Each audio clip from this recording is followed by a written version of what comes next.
When it comes to actually installing the roof itself, I'm out here on a roof right now that we've recently installed, and I just want to show you a couple things how we do it and install the CertainTeed Integrity Roof System. So if we're ever lucky enough to earn your business, the first thing that we're going to do is we are going to set up what's called a pre-install inspection. What is that? That's going to be myself or somebody else is going to come out to your house, and what we're going to do is we're going to walk around with you. We're going to get a lay of the land, make sure we have a plan for like where we're going to put the shingles, where the dumpster is going to go. If you guys have like satellite dishes, we got to talk about, you know, so we just dot all our T's and cross our I's.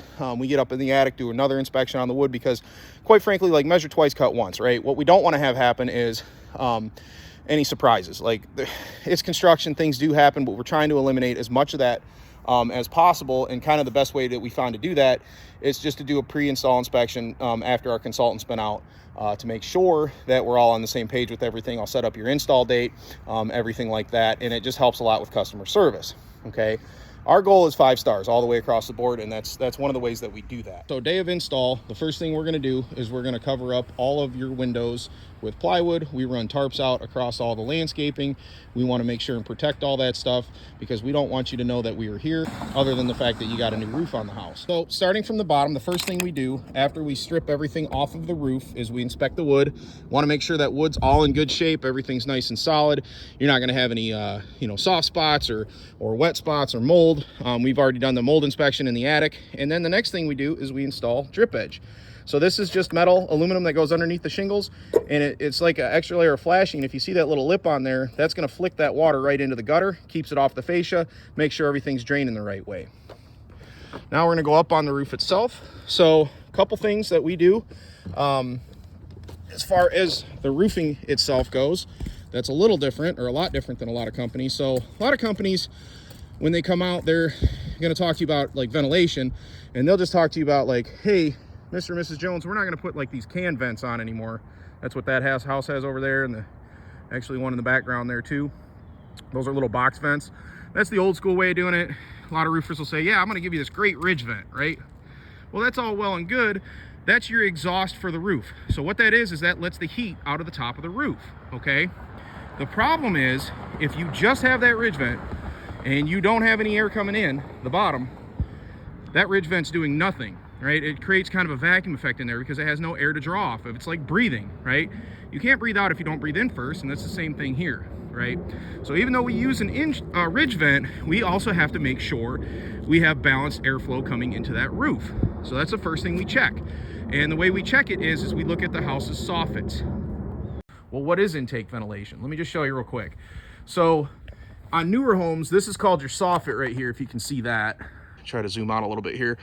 This is the soffit area, and what that will do on a newer house, that's going to have vents along here, kind of all the way along. And what that does is that allows for that air to draw in to wash underneath the roofing deck. So when those are all open, cool fresh air will come into that roof and go from the bottom all the way up to the top, and they work together. Now, if you don't have soffits, or if you don't have any kind of intake in there, that that can vent up there is literally doing nothing because it has nowhere to pull from. It's just like you can't breathe out if you don't breathe in first, right? And so a lot of the houses we run into in Metro Detroit, unfortunately, don't have enough intake ventilation. If you look, here's a good example, right? And this is a house we just did. So if we look along this soffit here, A, it's only about 6 inches wide, and then B, there's only like 3 or 4 of them along this whole entire eave, and that's 30 or 40 feet. That's not enough to balance out with the exhaust vent. And you know, we get the question a lot of times, well, like, how do you cure that situation? So let me show you. This is how we get ventilation, and we can build it into legitimately any roof that we do, as long as it's got the right pitch on it, which is over a 3. So what this is this is called smart vent, and you can see there's a gap between the shingles here, right? So underneath of that, if I was to lift this up, is a corrugated piece of plastic that goes all the way along here. It's designed for this, and that satisfies all roofing code as far as ventilation goes. So the way it works is it's going to allow cool fresh air to come in here, and then this is tapered, so you can see how it lays on there, right?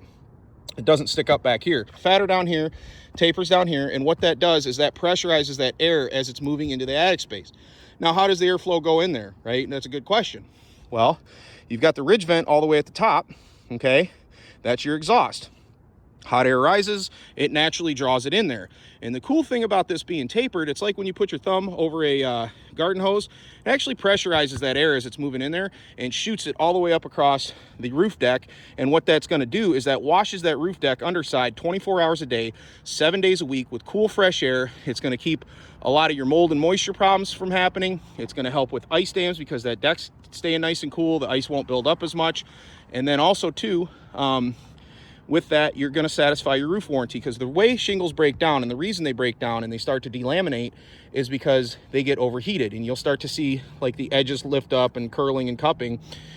This is going to keep these shingles at a nice temperature, and that's going to satisfy your roof warranty, and it's going to allow that shingle to perform the way it should for a lifetime, rather than just like, 10 to 15 years, which is the average age of a roof wearing out if it's not ventilated correctly. Now, I get a question a lot of times with this smart vent, right? We live in Michigan, and it's a good one. It's like, well, how do you keep this from leaking? And that's a really good question. And now it's the way we install it, okay? So if we were to remove all of this and go back down to the wood, we put the drip edge up underneath the shingles here, and then the next layer we do is ice and water shield. So it's Winter Guard ice and water shield. It's CertainTeed it's the part of their integrity roof system. So it runs up underneath of the shingles. Now what that is that's a thicker rubberized membrane, and what that does is it sticks down to the deck, and then we cut a 1-inch incision underneath of this, and then the smart vent goes on top of it. Then further following that, what we're going to do is we're going to install another roll of ice and water shield over top of this, completely sealing it down to the roof deck. Now, a lot of guys, the problem is they'll only run like 2 or 3 feet of ice and water shield, and that's not enough to prevent against those ice dams. So the way you prevent against ice dams, because if you don't know what an ice dam is, the snow will stay frozen down here at the end because it's colder down here. If you don't have enough attic insulation inside the attic, the heat builds up there, melts the snow at the top of the roof, it runs down, and it literally will hit a dam like right here. And then that water can find its way back up under the shingles. So what the ice and water shield's meant to do is it will self-adhere around all the nails, sits under there, and then if any water was to run in there, it's going to help prevent it and keep it back outside of the house where it belongs.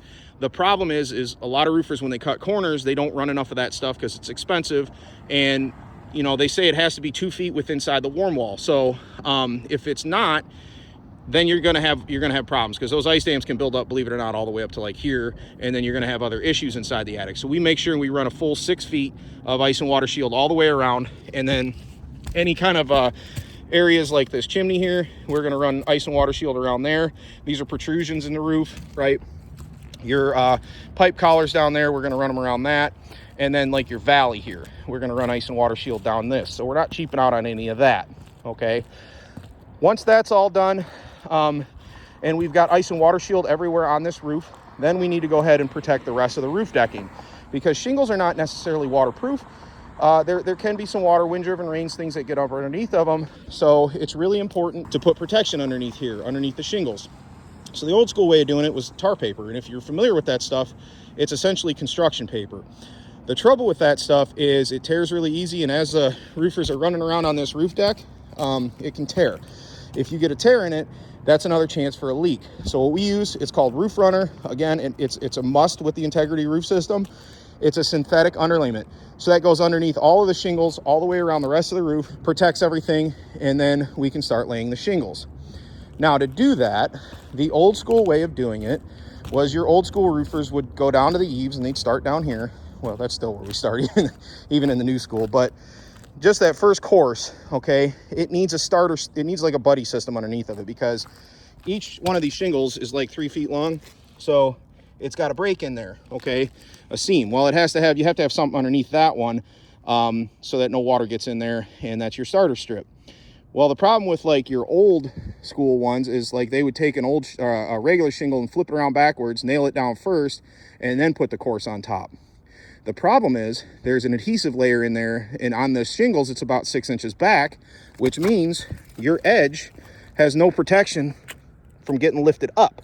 So we use a Swift Start starter strip, and that goes all the way around the roof, and it goes on the top of the smart vent as well, anywhere we're starting a new course of shingles. And what that does, and you can see here, this one's been done long enough that it completely locks that shingle down, which gives you a 130-mile-an-hour wind resistance warranty.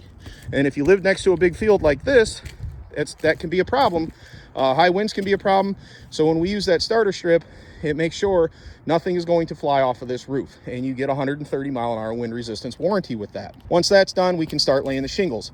Now, this particular shingle is the CertainTeed Landmark. I don't think this one's a Pro. This is the CertainTeed Landmark shingle in pewter, and you can see it has a very, very nice color variation and pattern up here. And what that's meant to represent is like the old cedar shakes. Now, your old school roofs would have, like, they're called 3 tabs, and you can see that roof over there actually still has 3 tabs on it. They're just like straight tiles. Most of your roofs, even if you look around the neighborhood now, have architectural shingles on them, which is exactly what these are.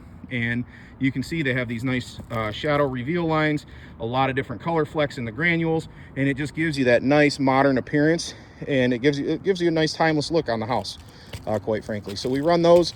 We run 6 nails in every single shingle. That's also part of the wind warranty, to make sure they're never going to fly off anywhere, because a lot of guys will just do 3, and they found that that's not enough to keep the shingles locked down in big heavy storms. So once all the shingles are done and we've completed the course all the way up to the top, now we just need to finish it off. Okay, we install new pipe collars around the pipes and around like that electrical mast back there. Once we get, I should talk about the chimney. So with the chimney, a lot of guys, what they're going to do in this situation is they're going to use like card flashing, and then a lot of times they'll just like kind of glue it up against here. The problem with that is this caulk will wear out over time, or that tar will wear out, and it'll start pulling away, and this is a very common place to get a leak. So in this particular chimney, you can see what we've done is we've actually ground into the chimney itself. There's flashing up underneath here. It's called card flashing over top of, again, remember that ice and water shield underneath there.